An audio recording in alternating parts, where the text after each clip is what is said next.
Hello everyone, আসসালামু আলাইকুম। সবাইকে ব্লুমিং ইরার পক্ষ থেকে আন্তরিক শুভেচ্ছা অভিনন্দন। আশা করছি সকলে অনেক অনেক ভালো আছেন। তো আমরা বিসিএস এর নৈতিকতা, মূল্যবোধ ও সুশাসন থেকে কিছু গুরুত্বপূর্ণ প্রশ্নোত্তর আপনাদের জন্য বিভিন্ন পর্বে ভাগ করেছি। তো আজকে হচ্ছে চতুর্থ পর্ব। তো এই পর্বে আমরা ইনশাআল্লাহ নৈতিকতা, মূল্যবোধ, সুশাসন থেকে গুরুত্বপূর্ণ কিছু প্রশ্নোত্তর ব্যাখ্যা সহকারে জানার চেষ্টা করব।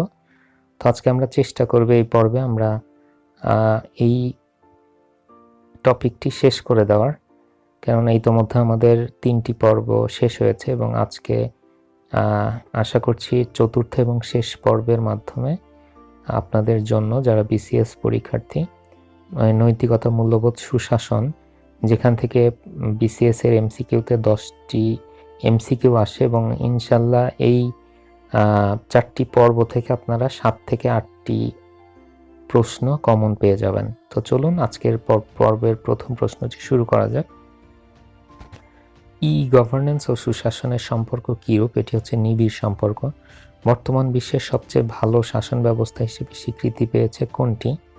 এটি হচ্ছে গণতন্ত্র। গণতন্ত্র ছাড়া প্রতিষ্ঠা পায় না কোনটি? সুশাসন। সুশাসনের উল্লেখযোগ্য বৈশিষ্ট্য কোনটি? এটি হচ্ছে স্বচ্ছতা। সুশাসনের পূর্ব শর্ত হলো জবাবদিহিতা। যেখানে জবাবদিহিতা নেই সেখানে সুশাসনও নেই। সুশাসনের মানদণ্ড জনগণের সম্মতি ও সন্তুষ্টি। সুশাসনের আভাস পাওয়া যায় কখন? এটি হচ্ছে 19বিংশ শতাব্দীর শেষের দিকে। এটিও একটা রিপিটেড প্রশ্ন এবং গুরুত্বপূর্ণ একটি প্রশ্ন। পরের প্রশ্ন, যেখানে দেশপ্রেম নেই সেখানে সুশাসনও নেই। সম্পদের সুষম বন্টন করা যায় সুশাসনের মাধ্যমে। আইন নিষ্প্রয়োজন হয় যদি শাসক ন্যায়পরায়ণ হয়। সুশাসন একটি চলমান ক্রিয়াশীল অবস্থা। সুশাসন প্রতিষ্ঠার অপরিহার্য বিষয় হচ্ছে গণতান্ত্রিক মূল্যবোধ। ছায়া সরকার বলা হয় সংবাদ মাধ্যমকে। প্রশাসন যন্ত্রের ধারক ও বাহক কে? এটি হচ্ছে সরকার। মানবাধিকার লঙ্ঘিত হলে অচল হয়ে পড়ে নিচের কোনটি? এটি হচ্ছে গণতন্ত্র। রাষ্ট্রের সর্বোচ্চ আইন বলা হয় সাংবিধানিক আইনকে। সুশাসন প্রতিষ্ঠায় মুখ্য উপাদান কোনটি? এটি হচ্ছে আইনের শাসন। জাতীয় ঐক্যমত্য প্রতিষ্ঠায় মুখ্য ভূমিকা পালন করে কে? এটি হচ্ছে সরকার। নৈতিকতা ও মূল্যবোধ অর্জনের প্রধান উৎস কোনটি? এটি হচ্ছে পরিবার। জাতীয় মূল্যবোধ কোনটি? ঐতিহ্য, ইতিহাস ও দ্বন্দ্বের প্রতিবিম্ব। বড়দের সম্মান করা, দানশীলতা, শ্রমের মর্যাদা, এগুলো কি? এগুলো হচ্ছে সামাজিক মূল্যবোধ। পরের প্রশ্ন, এটি হচ্ছে নৈতিক শক্তির প্রধান উপাদান কি? এটি হচ্ছে সততা ও নিষ্ঠা। নৈতিকতাকে মানব জীবনের কি বলা হয়? এটি হচ্ছে নৈতিক আদর্শ। একজন যোগ্য প্রশাসক ও ব্যবস্থাপকের অত্যাবশ্যকীয় মৌলিক গুণাবলীর মধ্যে শ্রেষ্ঠ কোনটি? এটি হচ্ছে নৈতিকতা। নীতিবিদ্যার আলোচ্য বিষয় কি? এটি হচ্ছে সমাজে বসবাসকারী মানুষের আচরণের আলোচনা ও মূল্যায়ন। মানুষের কোন ক্রিয়া নীতিবিদ্যার আলোচ্য বিষয়? এটি হচ্ছে ঐচ্ছিক ক্রিয়া। মূল্যবোধ কি? মানুষের আচরণ পরিচালনাকারী নীতি ও মানদণ্ড। মূল্যবোধ শিক্ষার অন্যতম লক্ষ্য কোনটি? এটি হচ্ছে সামাজিক অবক্ষয় রোধ করা। সামাজিক মূল্যবোধের ভিত্তি কি? আইনের শাসন ও সাম্য ও নৈতিকতা। আমাদের চিরন্তন মূল্যবোধ কোনটি? এটি হচ্ছে সত্য ও ন্যায়। ব্যক্তিগত মূল্যবোধ লালন করে নিচের কোনটি? এটি হচ্ছে স্বাধীনতার মূল্যবোধকে। একজন জনপ্রশাসকের মৌলিক মূল্যবোধ কোনটি? এটি হচ্ছে জনকল্যাণ। সুশাসন শব্দটি সর্বপ্রথম কোন সংস্থা সুস্পষ্টভাবে ব্যাখ্যা করে? এটি হচ্ছে বিশ্ব ব্যাংক 1989 সালে। এটিও রিপিটেড প্রশ্ন এবং খুবই গুরুত্বপূর্ণ প্রশ্নটি। ইউএনডিপি সুশাসন নিশ্চিতকরণে কয়টি উপাদান উল্লেখ করেছেন? এটি হচ্ছে 9টি। সুশাসন বলতে রাষ্ট্রের সঙ্গে সুশীল সরকারের, সমাজের সাথে শাসিত জনগণের শাসকের সঙ্গে শাসিতের সম্পর্ক বোঝায়। উক্তিটি কার? এটি হচ্ছে ম্যাককরনি। সুশাসন হচ্ছে এমন এক শাসন ব্যবস্থা যা শাসক ও শাসিতের মধ্যে আস্থার সম্পর্ক গড়ে তোলে। তো জনগণ, রাষ্ট্র ও প্রশাসনের সাথে ঘনিষ্ঠ প্রত্যয়ের নাম কি? সুশাসন। প্রশাসনের পূর্বশর্ত কি? মত প্রকাশের স্বাধীনতা। সুশাসনের অন্যতম পূর্বশর্ত কি? এটি হচ্ছে অর্থনৈতিক ও সামাজিক উন্নয়ন। নিরপেক্ষ ও শক্তিশালী গণমাধ্যমের অনুপস্থিতি কিসের অন্তরায়? সুশাসনের অন্তরায়। সুশাসনের পথে অন্তরায় হচ্ছে স্বজনপ্রীতি। সহস্রাব্দ উন্নয়ন লক্ষ্য অর্জনের সুশাসনের কোন দিকের উপর গুরুত্ব দেওয়া হয়েছে? এটি হচ্ছে সুশাসনের অর্থনৈতিক দিক। সরকারি সিদ্ধান্ত প্রণয়নে কোন মূল্যবোধটি গুরুত্বপূর্ণ নয়? সৃজনশীলতা। পরের প্রশ্ন,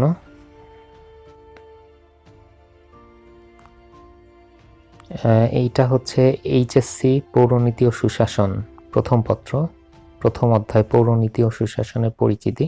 এটি হচ্ছে ইন্টারমিডিয়েট বা এইচএসসি অংশ থেকে নেওয়া হয়েছে। প্রথম প্রশ্ন, বিশ্বব্যাংক সর্বপ্রথম সুশাসনের ধারণা দেয় কত সালে? এটি হচ্ছে 1994 সালে।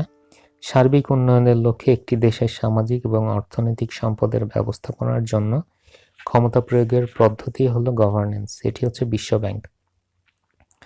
বিশ্বব্যাংক 2000 সালে সুশাসনের 4টি স্তম্ভের কথা প্রকাশ করে। বিশ্বব্যাংকের সুশাসনের স্তম্ভ হলো 4টি: দায়িত্বশীলতা, স্বচ্ছতা, আইনি কাঠামো আর অংশগ্রহণ। ইউএনডিপি সুশাসনের 9টি উপাদানের কথা বলেছে। এটা এসেছে 37তম বিসিএসে। বর্তমান রাষ্ট্রসমূহের অন্যতম প্রধান লক্ষ্য হচ্ছে সুশাসন প্রতিষ্ঠা করা। প্রাচীনকালের নগর রাষ্ট্র গড়ে উঠেছিল, এটি হচ্ছে গ্রিসের অ্যাথেন্সে ও স্পার্টায়। জাতীয় রাষ্ট্র গড়ে উঠেছে হচ্ছে আধুনিক যুগে। শাসক যদি ন্যায়বান হয় তাহলে আইন অনাবশ্যক, আর শাসক যদি দুর্নীতিপরায়ণ হয় তাহলে আইন নিরর্থক, এটি বলেছেন প্লেটো। সমাজতান্ত্রিক রাষ্ট্রের উদ্ভব ঘটে 1917 সালে রাশিয়ায়, যেটার অপর নাম হচ্ছে সোভিয়েত ইউনিয়ন। দ্বিতীয় অধ্যায় সুশাসন থেকে গুরুত্বপূর্ণ কিছু তথ্য। সুশাসন বলতে রাষ্ট্রের সাথে, সুশীল সমাজের সরকারের সাথে, শাসিত জনগণের শাসকের সাথে শাসিতের সম্পর্ককে বোঝায় বলেছেন ম্যাককরনি। 37তম বিসিএসে এটি এসেছিল। সুশাসনে একটি বড় সমস্যা কোনটি? এটি হচ্ছে জবাবদিহিতার অভাব। সুশাসন বাদগ্রস্ত নয়, এটি হচ্ছে আইনের শাসন না থাকলে। সুশাসন ধারণাটি বিশ্বব্যাংক কর্তৃক উদ্ভাবিত হয় 35তম বিসিএস। 1989 সালে বিশ্বব্যাংক সুশাসন প্রত্যয়টি ব্যবহার করেন। সুশাসন প্রতিষ্ঠায় প্রতিবন্ধকতাসমূহ বা প্রতিবন্ধকসমূহ হল জবাবদিহিতার অভাব, স্বজনপ্রীতি, দুর্নীতি ও দারিদ্র্য। সুশাসনের পথে প্রধান অন্তরায় হল স্বজনপ্রীতি, দুর্নীতি ও অনিয়ম। জনগণ, রাষ্ট্র ও প্রশাসনের সাথে ঘনিষ্ঠ প্রত্যয়ের নাম সুশাসন।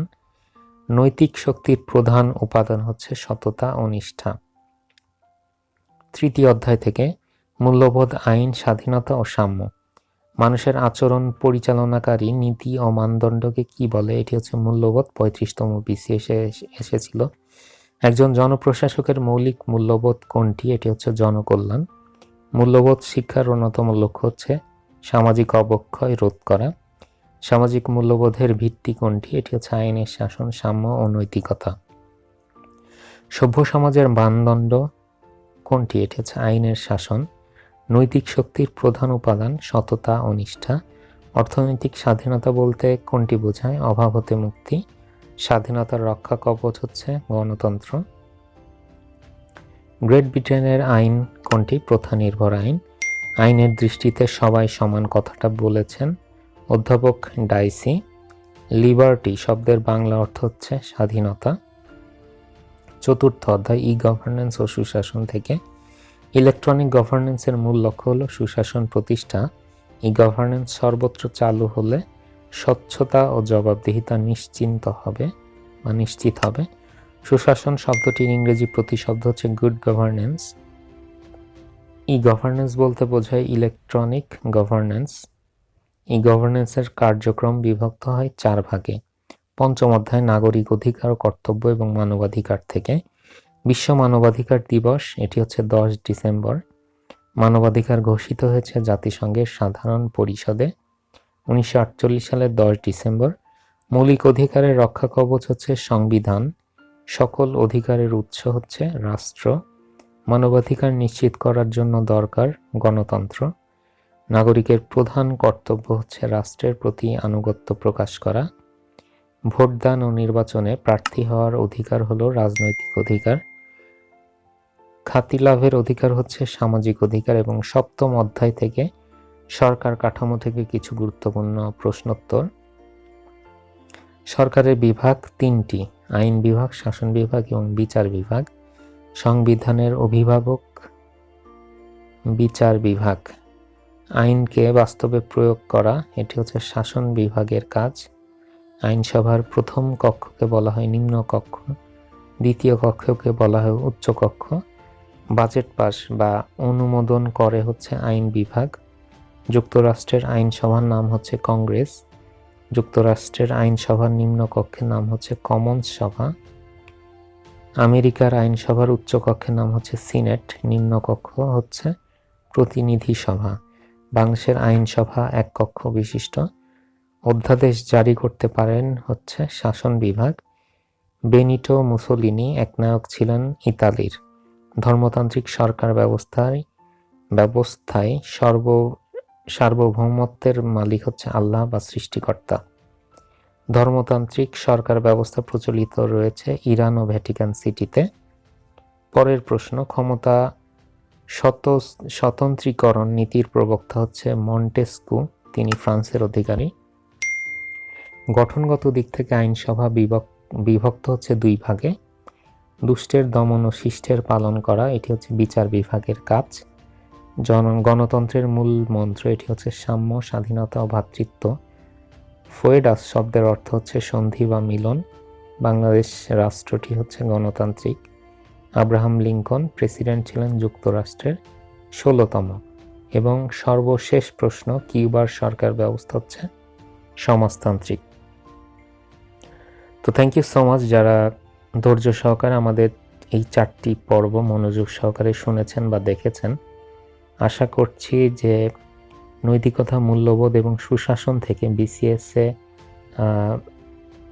সমসাময়িক যে পরীক্ষাগুলো এসেছিল প্রশ্নপত্র বিশ্লেষণ করে, আশা করা যায় যে 10টির এমসিকিউ থেকে বা নৈর্ব্যক্তিক থেকে 7 থেকে 8টি প্রশ্ন এখান থেকে কমন চলে আসবে। তো থ্যাংক ইউ সো মাচ যারা পর্বগুলো শেষ করেছেন, আপনাদের জন্য শুভকামনা। সকলে ভালো থাকুন, সুস্থ থাকুন, খোদা হাফেজ।